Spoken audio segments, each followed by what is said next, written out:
World news के sponsor हैं स्वागत, अदरक, लहसुन और मसाले 100% प्योर एंड हाइजीनिक। अस्सलाम वालेकुम, आदाब। मैं हूं खलील फरहाद और आप देख रहे हैं बीबीएन चैनल का वर्ल्ड न्यूज़। शुरुआत करते हैं और सबसे पहले नज़र डालते हैं हेडलाइंस पर।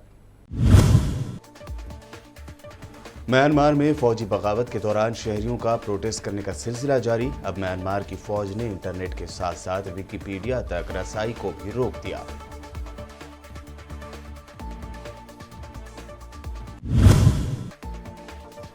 सिलसिलेवार 3 बम धमाकों से लरज उठा अफगानिस्तान का दारुल हुकूमत काबुल। कम से कम 5 अफराद के हलाक और 2 अफराद के जख्मी होने की है खबर।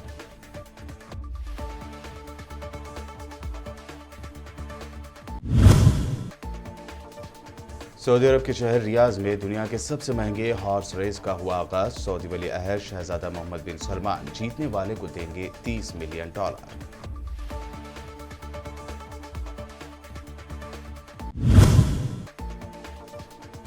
गुलवान में चाइना और भारतीय फौजियों में झड़प का वीडियो हुआ वायरल। बीबीसी ने रिपोर्ट में किया इंकशाफ। झड़प और बहस करते नजर आए दोनों तरफ के सोल्जर्स।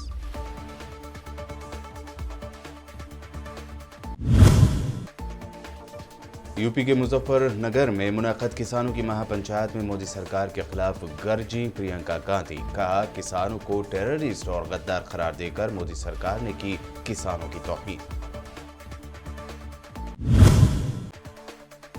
तेलंगाना में अब तेंदुए के साथ साथ शेर ने भी मचाई सनसनी। मेदक में तेंदुए ने तो कोमरम भीम आसिफाबाद में शेर ने किए जानवरों पर हमले। घर से बाहर निकलने से डर रहे हैं मुकामी लोग।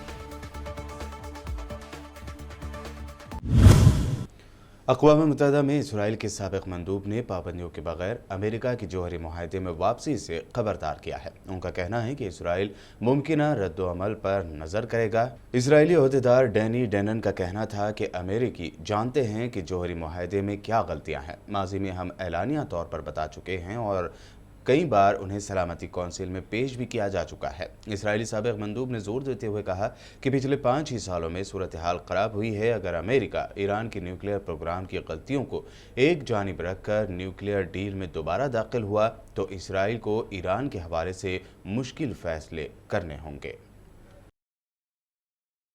व्हाइट हाउस की तर्जुमान जेन साकी ने मीडिया को बताया कि अमेरिका ईरान के जौहरी प्रोग्राम के बारे में यूरोप के साथ मज़ाकरात में शामिल होने से पहले ईरान पर आयद पाबंदियां ख़त्म करने का मंसूबा नहीं रखता है। अमेरिकी सदर जो बाइडन ने मिशिगन के लिए सफ़र के दौरान हवाई जहाज़ में मौजूद जर्नलिस्ट से बात करते हुए कहा कि सिफारती मज़ाकरात से पहले ईरान के हवाले से मज़ीद इजाफी इक़दाम करने का कोई मनसूबा ज़ेर गौर नहीं और न ही ईरान पर आयद की गई पाबंदियों में नरमी की जा रही है। मुत्तहिदा अरब अमारात ने लेबनान की मुकम्मल हिमायत करते हुए वहाँ नई हुकूमत की जल्द तश्कील की ख्वाहिश का इजहार किया है। ये बात अबू धाबी के वली अहद और अमाराती मुसल्लह अफवाज के डिप्टी कमांडर ने लेबनान के नामजद वज़ीर आज़म साद अल हरेरी से एक मुलाकात के बाद कही। दोनों रहनुमाओं ने लेबनान की ताज़ा सूरत हाल और वहाँ नई हुकूमत की तश्कील से मुताल्लिक़ की जाने वाली कोशिशों के हवाले से बातचीत की। शेख मोहम्मद बिन जायद ने मुत्तहिदा अरब अमारात के लेबनानी अवाम और उनकी अपने मुल्क में इत्तेहाद, इस्तेहकाम और तरक्की से मुताल्लिक़ उमंगों की तायीद की। म्यांमार में फौजी बगावत के बाद होने वाले एहतजाज के दौरान फौज ने मुल्क की तमाम ज़बानों में विकिपीडिया तक रसाई को रोक दिया है। ये इत्तला नेट ब्लॉक की मॉनिटरिंग सर्विस ने दी है। नेट ब्लॉक्स ने ट्वीट किया कि म्यांमार की फ़ौज ने इंटरनेट पर विकिपीडिया तक तमाम लैंग्वेज में रसाई रोक दी है। ये पाबंदी म्यांमार की फ़ौज की जानिब से इंटरनेट पर आयद पाबंदी का एक हिस्सा है। नेट ब्लॉक्स ने कहा है कि फ़ौज ने गुज़िश्ता 6 दिन से मुल्क में इंटरनेट सर्विस पर पाबंदी लगा दी है। काबिल ज़िक्र और अहम बात यह भी है कि 1 फरवरी को म्यांमार की फ़ौज ने तख्ता पलट कर पार्लियामेंट के मुंतखब मेंबरों को गिरफ्तार कर लिया था और मुल्क में जल्द ही इलेक्शन कराने की बात कही है। WHO ने कोरोना वायरस के बारे में कहा कि दुनिया में कोरोना वायरस का फैलाव आहिस्ता आहिस्ता कम हो रहा है, लेकिन अब भी बहुत तवील सफ़र तय करना बाकी है। WHO के डायरेक्टर जनरल टेड्रोस गैब्रियस ने म्यूनिख में कहा है कि हाँ, हम कोरोना के खिलाफ जंग में आहिस्ता आहिस्ता आगे बढ़ रहे हैं। इस वबा से होने वाले केसेस और हलाकतों में कमी आ रही है। अब हमारे पास ताकतवर तरीक़े हैं जिसका हम 1 साल पहले तक तसव्वुर भी नहीं कर सकते थे। अफगानिस्तान की दारुल हुकूमत काबुल में आज सुबह एक के बाद एक 3 बम धमाके हुए। ये धमाके शहर के मुख्तलिफ हिस्सों में हुए और अब तक इनमें 5 अफराद की हलाकत और 2 के जख्मी होने की तस्दीक हो चुकी है। काबुल पुलिस के तर्जुमान ने बताया कि बारूदी मवाद मैग्नेट की मदद से गाड़ियों पर नस्ब किया गया था। तर्जुमान के बकौल इन वाक़यात की तफ्तीश जारी है। काबुल में कुछ अरसे से दोबारा दहशतगर्दाना हमले शिद्दत इख्तियार कर गए हैं। अफगान तालिबान की काबुल हुकूमत के साथ मुज़ाकरात जारी हैं, मगर इस तंजीम ने अपने हमलों का सिलसिला जारी रखा हुआ है। यूएई ने एक बयान में कहा है कि दुबई के हुक्मरान मोहम्मद बिन राशिद अल मखतूम की बेटी शहजादी लतीफ़ा घर में है और उनका ख्याल रखा जा रहा है। अक़वाम मुत्तहिदा ने अमारात से मुतालबा किया था कि इस बारे में सबूत दिए जाएं कि शहजादी लतीफ़ा जिंदा हैं या नहीं। इसके बाद अमारात की जानिब से यह बयान जारी किया गया। दुबई के हुक्मरान शेख राशिद अल मखतूम की बेटी शहजादी लतीफ़ा ने मंगल 16 फरवरी को लीक होने वाली अपनी एक वीडियो में कहा था कि उन्हें उनकी मर्जी के खिलाफ दुबई के एक वसी व अरीज़ मकान में यरगमाल बनाकर रखा गया है। शहजादी लतीफ़ा ने सन 2018 में दुबई से फरार होने की एक नाकाम कोशिश भी की थी, जिसके बाद से उनका कुछ अता पता नहीं था। कल ही ब्रिटेन की जानिब से भी यूएई से शहजादी लतीफ़ा के जिंदा होने के सबूत पेश करने का मुतालबा किया गया था। सऊदी अरब की दारुल हुकूमत रियाज में घुड़दौड़ का दूसरा आलमी मुकाबला सऊदी कप 2021 मुनक़्क़द हो रहा है। इस मुकाबले की ख़ास बात यह है कि मुमलिकत के वली अहद शहज़ादा मोहम्मद बिन सलमान बिन अब्दुल अज़ीज़ इस इवेंट की सदारत कर रहे हैं। अल जुनादरिया में शाह अब्दुल अज़ीज़ स्टेडियम में होने वाले इस रेस को तारीख़ की महंगी तरीन रेस करार दिया जा रहा है। दुनिया के महंगी तरीन मुकाबले में 5 इनामात रखे गए हैं, जिनकी मजमूई कीमत $30 मिलियन है। ये इनामात घोड़ों की बेहतरीन परवरिश करने वालों में तकसीम किए जाएंगे। मजमूई तौर पर मुकाबले में 77 यानी 77 घोड़े शिरकत करेंगे, जिनका ताल्लुक 13 कंट्री से है। मुकाबले में फर्स्ट आने वाले घोड़े के मालिक को $30 मिलियन की रकम दी जाएगी। वर्ल्ड न्यूज़ में ये थी अब तक की अहम इंटरनेशनल न्यूज़। वक्त हुआ है एक शॉर्ट ब्रेक का। ब्रेक के बाद जल्द लौटेंगे और देखेंगे नेशनल न्यूज़।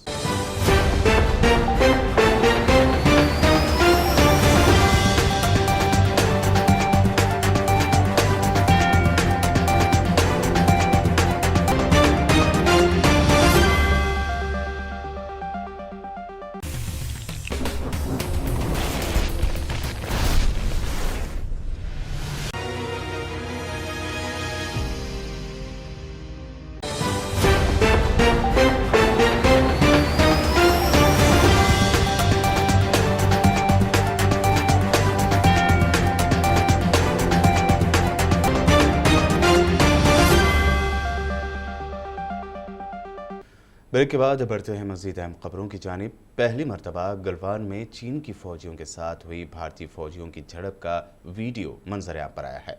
BBC लंदन ने अपनी एक रिपोर्ट में इस बात का खुलासा किया है। BBC के मुताबिक चीन ने गुज़िश्ता साल जून में इंडियन फ़ौजियों के साथ वादी गलवान में होने वाली झड़प में अपने 4 फ़ौजियों की हलाकत का पहली बार एतराफ़ करते हुए अब इस टकराव की वीडियो जारी कर दी है। इससे पहले चीनी सरकारी मीडिया ने जुमा को खबर दी थी कि 4 फ़ौजी चीनी सरहद में दाखिल होने की कोशिश करने वाली गैर मुल्की फ़ौज यानी भारतीय फ़ौज से लड़ते हुए हलाक हो गए। चीन में हुकूमत के ज़ेर असर अखबार ग्लोबल टाइम्स पर जारी करदा इस वीडियो में चीन और इंडिया के फ़ौजियों को रात के अंधेरे में एक दूसरे से मुकाबला करते और चीनी फ़ौजियों को अपने एक ज़ख्मी साथी को संभालते हुए भी देखा जा सकता है। इस वीडियो में हलाक होने वाले इन 4 फ़ौजियों को सलामी पेश करने का भी मंजर है और दोनों कंट्रीज़ के फ़ौजी ओहदेदार बात करते भी दिखाई दे रहे हैं।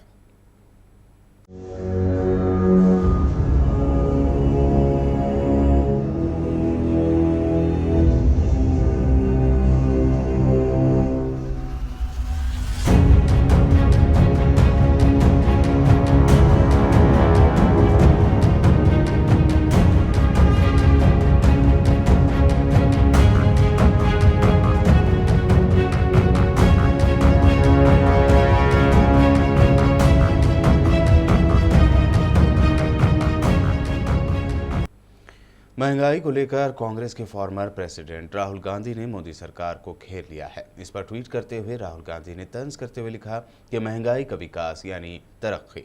राहुल गांधी जो तस्वीर अपने ट्वीट के साथ उन्होंने शेयर की है उसमें महंगाई से परेशान आवाम की बात कही जा रही है, जैसे कि महंगाई की मार, रसोई के बजट में लगी आग, महंगाई, डीजल की कीमतों में इजाफा, इजाफे से इनकम सोर्स मुतासिर, सब्जियों की कीमतें बढ़ी, महंगाई ने बिगाड़ा आम आदमी का बजट और कोरोना के साथ साथ अब महंगाई से लड़ रही है जनता, ऐसे कैप्शंस लिखे हुए थे। मरकज़ की मोदी सरकार के तीनों एग्रीकल्चरल कवानीन के खिलाफ किसानों का एहतजाज जारी है। इस दरमियान कांग्रेस की जनरल सेक्रेटरी और यूपी के इंचार्ज प्रियंका गांधी मुजफ्फरनगर पहुंचे। उन्होंने किसानों की महापंचायत में हिस्सा लेते हुए किसानों से खिताब भी किया। प्रियंका गांधी ने कहा कि दिल्ली बॉर्डर पर प्रोटेस्ट करने वाले किसानों की तौहीन की गई। जो किसान अपने बेटों को देश की हिफाजत के लिए बॉर्डर पर भेजते हैं, उनकी तौहीन की गई। उन्हें देशद्रोही यानी गद्दार कहा गया, उन्हें टेररिस्ट कहा गया। पीएम मोदी जी ने पूरे पार्लियामेंट में किसान आंदोलन का मजाक उड़ाया। किसानों को परिजीवी यानी पैरासाइट कहा गया। प्रियंका ने कहा कि जब किसान लीडर राकेश टिकैत की आंखों में आंसू थे, तब पीएम मोदी मुस्कुरा रहे थे। उसे देशद्रोही कहा, आतंकवादी कहा। प्रधानमंत्री जी ने पूरे संसद के सामने उसका मजाक उड़ाया, उसे परिजीवी कहा, आंदोलन जीवी कहा। देखिए, इंसान की तरह देश का भी एक हृदय होता है। उस हृदय के धड़कने से देश जीवित होता है। मेरा मानना है कि हमारे देश का हृदय, उसका दिल किसान है, जो जमीन से जुड़ा है, जमीन को सींचता है, उसे उपजाऊ बनाता है, इस देश का अन्नदाता है, इस देश को जीवित करता है। लेकिन आज जब चौधरी टिकैत जी के आंखों में आंसू आते हैं, तो हमारे प्रधानमंत्री जी के होठों पर मुस्कुराहट आती है, उन्हें मजाक सूझता है। तहफ़्फ़ुज़ माहौल की कारकुन ग्रेटा थनबर्ग ने दिशा रवि की हिमायत में ट्वीट करते हुए कहा कि बोलने की आज़ादी यानी फ्रीडम ऑफ स्पीच जमहूरियत का बुनियादी हिस्सा होना चाहिए। इसी के साथ समझौता नहीं किया जा सकता। उन्होंने अपने ट्विटर हैंडल पर लिखा है कि बोलने की आज़ादी, पुरअमन एहतजाज और अवामी इज्तिमा करना इंसानी हुकूक हैं। ये सभी किसी भी जमहूरियत का अहम बुनियादी हिस्सा होना चाहिए। ग्रेटा ने फ्राइडे फॉर फ्यूचर के एक ट्वीट पर रिप्लाई करते हुए ये बात लिखी, जिसमें उन्होंने stand with Disha Ravi hashtag. Madhya Pradesh के कांग्रेस एमएलए सुखदेव पानसे की जानिब से कंगना रनावत को नाचने गाने वाली कहे जाने के जवाब में कंगना ने अपने ट्वीट में कहा कि मैं एक राजपूत औरत हूं और हड्डियां तोड़ती हूं। पानसे के बयान पर कंगना के जवाब पर कांग्रेस के सीनियर लीडर और मध्य प्रदेश के फॉर्मर सीएम दिग्विजय सिंह से जब सवाल किया गया तो उन्होंने मुस्कुराते हुए कहा कि कौन है कंगना। दिग्विजय सिंह के इस जवाब के बाद चारों तरफ से लोग हंसने लगे। इसके बाद हंसते हुए ही दिग्विजय सिंह वहां से चले गए। देने का काम यहाँ की पुलिस कर रही है। सरेआम सट्टा चल रहा है, सरेआम जुआ चल रहा है और लोकतंत्र में शांतिपूर्वक ढंग से यदि कोई हमारे कांग्रेसी कार्यकर्ता हमारे किसानों की इज्जत, आन बान, शान और अपमान के रूप में कंगना जैसी नाचने गाने वाली एक महिला हमारे किसानों के स्वाभिमान के साथ ठेस पहुंचाए और उस स्वाभिमान की रक्षा के लिए यदि कांग्रेस खड़ी है तो पुलिस उनके ऊपर लाठीचार्ज कर लेती है। तो ये लोकतंत्र है, हमारा अधिकार है विरोध करने का। पुलिस कठपुतली नहीं बने, सरकारें आती जाती रहती है, लेकिन किसी ये कंगना कौन है? चलो, ये कंगना कौन है? चलो।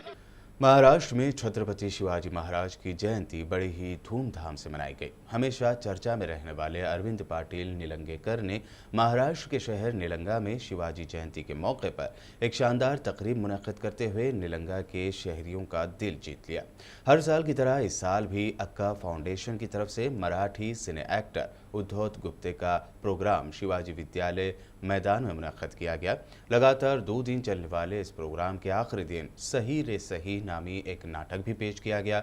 इस तकरीब में आम शहरियों की खुशी को ध्यान में रखते हुए खुद सिंगर उद्धव गुप्ते ने अरविंद पाटिल निलंगेकर के साथ डांस किया। फॉर्मर कैबिनेट मिनिस्टर और एमएलए संभाजी राव पाटिल निलंगेकर ने इस मौके पर ऐलान किया कि हर साल इसी जोश व खरोश के साथ शिवाजी जयंती मनाई जाएगी।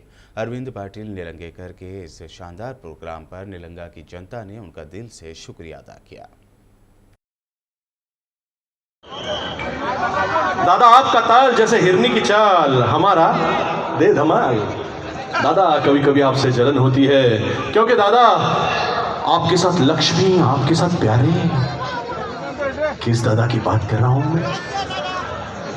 दादा आपके साथ लक्ष्मी, आपके साथ प्यारे, हम तो बस रिमिक्स के मारे दादा कभी कभी आपसे नहीं समझा कौन किस दादा की बात कर रहा हूं?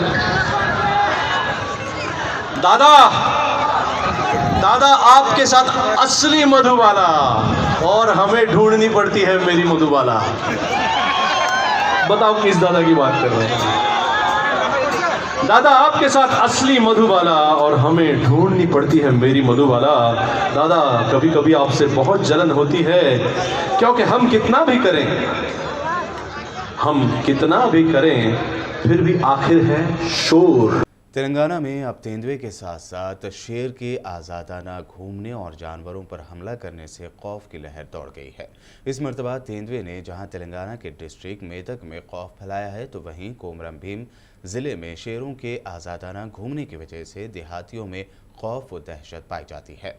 मेदक में तेंदुए ने गायों और बकरियों पर हमला करते हुए खौफ की लहर दौड़ा दी। कई खेतों में तेंदुए के पैरों के निशान मिले हैं, जिसके बाद गांव वालों ने इसकी इत्तला फॉरेस्ट ऑफिसरों को दी।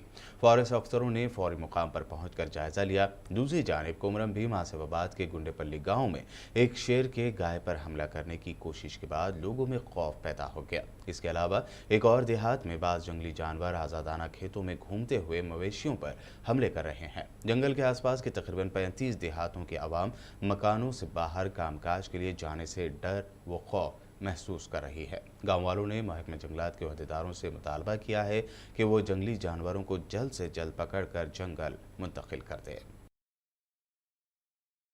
और अब आखिर में हेडलाइंस पर एक और नजर।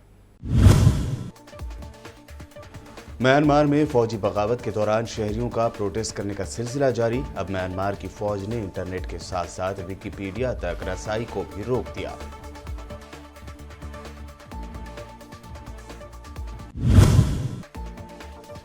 सिलसिलेवार 3 बम धमाकों से लरज उठा अफगानिस्तान का दारुल हुकूमत काबुल। कम से कम 5 अफराद के हलाक और 2 अफराद के जख्मी होने की है खबर।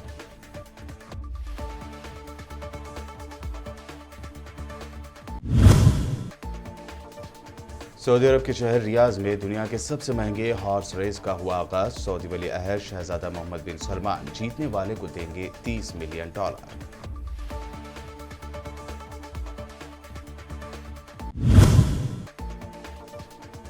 गुलवान में चाइना और भारतीय फौजियों में झड़प का वीडियो हुआ वायरल। बीबीसी ने रिपोर्ट में किया इंकशाफ। झड़प और बहस करते नजर आए दोनों तरफ के सोल्जर्स।